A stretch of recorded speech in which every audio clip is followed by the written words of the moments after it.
ಇದು ನಾನು ಮೂರನೇ ತಿಂಗಳಲ್ಲಿ ರೀ. ನಾನು ಮೂರನೇ ತಿಂಗಳು ಪ್ರೆಗ್ನೆನ್ಸಿ, ಇದು ಅಲ್ಲ ಬಾಣಂತಿ. ಯಾರಾದ್ರೂ 3 ತಿಂಗಳಲ್ಲಿ ಈ ತರ ಕಾಣಿಸ್ತಾರ? ನಾನು ಅಷ್ಟು ಎಂಜಾಯ್ ಮಾಡಿರೋದು ಇದು ಸೆಕೆಂಡ್ ಕನ್ಸಿ. ಇದು ನನ್ನ ಎರಡನೇ ಮಗು. ಮೊದಲನೇ ಮಗು 3 ತಿಂಗಳು ಬಾಣಂತಿನಲ್ಲಿ ನಾವು ಹೊರಗಡೆ ಎಂಜಾಯ್ ಹೋಗಿದ್ದು, ಟ್ರಿಪ್ ಎಂಜಾಯ್ ಮಾಡಿದ್ದು, ಟ್ರಿಪ್ ಹೋಗಿರೋದು ಇದು 3 ತಿಂಗಳಲ್ಲಿ ಬಾಣಂತಿನಲ್ಲಿ. ಈ ತರ ನಾನು ಏನೇನ್ ಮಾಡ್ಲಿಲ್ಲ ಅದೆಲ್ಲ ಎಂಜಾಯ್ಮೆಂಟ್ ಮಾಡಿದ್ದು ನ್ಯೂಟ್ರಿಷನ್ ಇಂದಾನೆ. ನಾನು ವೇಟ್ ಗೇನು ಆಗಿರ್ಲಿಲ್ಲ. ನಾನು ಅಲ್ಲಿ ವೇಟ್ ಗೇನ್ ತರ ಕಾಣಿಸ್ತೀನ? ನಾನು ಬಾಣಂತಿ ಅಂತ ಕಾಣಿಸ್ತೀನ? ಇಲ್ಲ. ನನ್ನ ಮಗು ಮಾತ್ರ 3.5 kg ಹೆಲ್ತಿ ಮಗು ಆಗಿದ್ದು. ನಾನು ವೇಟ್ ಗೇನೇ ಆಗಿರ್ಲಿಲ್ಲ. ನಾನು ವೇಟ್ ಗೇನ್ ಆಗಿರ್ಲಿಲ್ಲ. ನನ್ನ ಬಾಣಂತನೂ ಅಷ್ಟೇ ಈಸಿಯಾಗಿ ಆಯ್ತು. ಹಾಲು 2 ವರ್ಷದವರೆಗೂ ಹ್ಯಾಪಿಯಾಗಿ ಹಾಲು ಕುಡಿಸ್ಕೊಂಡು ಹೆಲ್ದಿಯಾಗಿ ಲೈಫ್ ಲೀಡ್ ಮಾಡ್ತಾ ಇವಾಗ ಮತ್ತೆ ಪ್ರೆಗ್ನೆನ್ಸಿ ಆಯ್ತು, ಡೆಲಿವರಿ ಆಯ್ತು. ಆ ಗ್ಯಾಪ್ ಆಗಿತ್ತಲ್ವಾ, ಶೇಕ್ ಅಂತೂ ಬಿಟ್ಟಿಲ್ಲ. ನಾನು ಶೇಕ್ ಕುಡಿತಾನೆ ಇದ್ದೀನಿ.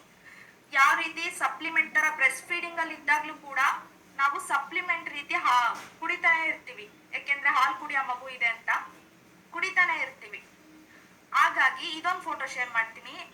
ನನ್ನ ಮಗು ನಾಮಕರಣಕ್ಕೆ ನನ್ನ ಕೋಚಸ್ ಬಂದಿದ್ದು. ನಂಗೆ ತುಂಬಾ ಖುಷಿ ಆಯ್ತು ಅವ್ರು ಬಂದಿದ್ದು. ನೀವು ಬರ್ಲೇಬೇಕು ಮೇಡಮ್, ನೀವು ಬರ್ಲೇಬೇಕು ಅಂತ ನಾನು ರಿಕ್ವೆಸ್ಟ್ ಮಾಡ್ಕೊಂಡಿದ್ದಕ್ಕೆ ಬಂದ್ರು ಅವ್ರು. ನೋಡಿ, ನನ್ನ ಮಗು ನಾಮಕರಣಕ್ಕೆ ಬಂದಿದ್ದಾರೆ ನಮ್ಮ ಕೋಚಸ್, ನಮ್ಮ ಮೆಂಟರ್ಸ್. ನನ್ನ ಎರಡನೇ ಮಗು ನ್ಯೂಟ್ರಿಷನ್ ಬೇಬಿ ನಾಮಕರಣಕ್ಕೆ ನಮ್ಮ ಕೋಚಸ್ ಬಂದಿರೋದು. ಖುಷಿ ಇದೆ, ಅವ್ರು ಬಂದಿದ್ದು ತುಂಬಾ ಖುಷಿ ಆಯ್ತು ನನಗೆ. ಈ ರೀತಿ ಇವಾಗ ಹೆಲ್ತಿ ಹ್ಯಾಪಿ ಆಗಿದ್ದೆ. ನಾನು ಸಪ್ಲಿಮೆಂಟ್ ತರನು ತಗೊಂತಾ ಇದ್ದೆ, ಬ್ರೆಸ್ಟ್ ಫೀಡಿಂಗ್ ವರ್ಗು ತಗೊಂಡಿದ್ದೀನಿ. 2 years ಆದ್ಮೇಲೆ ನಾನು ಹೇಳಿದ್ದೆ ಅವ್ರಿಗೆ, ಮೇಡಮ್ ಬ್ರೆಸ್ಟ್ ಫೀಡಿಂಗ್ ಆದ ತಕ್ಷಣ ನಾನು ಯಾವಾಗ ಬ್ರೆಸ್ಟ್ ಫೀಡಿಂಗ್ ನಿಲ್ಲಿಸ್ತೀನಿ ಅವಾಗ ಮತ್ತೆ ವೆಯ್ಟ್ ಲಾಸ್ ಜರ್ನಿ ಸ್ಟಾರ್ಟ್ ಮಾಡ್ತೀನಿ ಅಂತ ಹೇಳಿದ್ದೆ. ಸೊ ಅವಾಗ ಬ್ರೆಸ್ಟ್ ಫೀಡಿಂಗ್ ವರ್ಗು ಸಪ್ಲಿಮೆಂಟ್ ತರ ನಾನು 1 shake ಅಲ್ಲಿ ಯೂಸ್ ಮಾಡ್ಕೊಂಡಿದ್ದೆ. ಡಿಸೆಂಬರ್ ಲಾಸ್ಟ್ 24 ಡಿಸೆಂಬರ್ ಅಲ್ಲಿ ಬ್ರೆಸ್ಟ್ ಫೀಡಿಂಗ್ ಸ್ಟಾಪ್ ಮಾಡಿದೆ. ಈ ಜಾನಿಂದ ನಾನು ಮತ್ತೆ ವೆಯ್ಟ್ ಲಾಸ್ ಜರ್ನಿಗೆ ಮೇಲಿನ್ ಸಿಕ್ತು ನನಗೆ, ಮೇಲಿನ್ ನ್ಯೂಟ್ರಿಷನ್. ಅಲ್ಲಿಂದ ಇವ್ರು ಈ ಕಡೆ ಬಂದಿದ್ದಾರೆ ಅಂತ ಗೊತ್ತಾಯ್ತು. ಬಟ್ ನಾನು ಟೈಮ್ ತಗೊಂಡಿದ್ನಲ್ವಾ, ನಾನು ಬಂದೇ ಬರ್ತೀನಿ ಮೇಡಮ್ ಅಂತ. ನಮ್ಮ ಕೋಚಸ್ ಎಲ್ಲಿರ್ತಾರೆ ನಾನು ಅಲ್ಲಿರ್ತೀನಿ. ನನಗೆ ಅದೇನು ಬೇರೆ ಏನು ಬೇಡ, ಇವಾಗ ಬೇರೆ ಏನು ಥಾಟ್ಸ್ ಇಲ್ಲ, ಬೇರೆ ಏನು ಯೋಚನೆ ಇಲ್ಲ. ನನ್ನ ಕೋಚಸ್ ಎಲ್ಲಿರ್ತಾರೆ ನಾನು ಅಲ್ಲೇ ಇರ್ತೀನಿ ಅಷ್ಟೇ. ಆ ರೀತಿಯಾಗಿ ಆಮೇಲೆ ನನಗೆ ಬೆಂಗಳೂರು ಅಂದ್ರೆ ತುಂಬಾ ಇಷ್ಟ, ನನ್ ಕರ್ನಾಟಕ ಅಂದ್ರೆ ತುಂಬಾ ಇಷ್ಟ, ನಾನು ಇಂಡಿಯಾ ಅಂದ್ರೆ ತುಂಬಾ ಇಷ್ಟ ನನಗೆ. ಸೊ ಇಂಡಿಯಾದೇ ಪ್ರಾಡಕ್ಟ್ ಸಿಗುವಾಗ ನಾವ್ ಇಂಟರ್ನ್ಯಾಷನಲ್ ಯಾಕೆ ಹೋಗ್ಬೇಕು ಅಲ್ವಾ? ನಮ್ ಇಂಡಿಯಾದಲ್ಲೇ ಬಂದ್ಮೇಲೆ ನಾವ್ ಇಂಟರ್ನ್ಯಾಷನಲ್ ಯಾಕೆ ಯೂಸ್ ಮಾಡ್ಬೇಕು? ನಮ್ದೇ ಪ್ರಮೋಟ್ ಮಾಡೋಣ ರೀ ಅಂತ ಇಂಡಿಯಾದೇ ಬಂದಿದೆ ಅಂತ ಇನ್ನೂ ಖುಷಿ ಆಯ್ತು.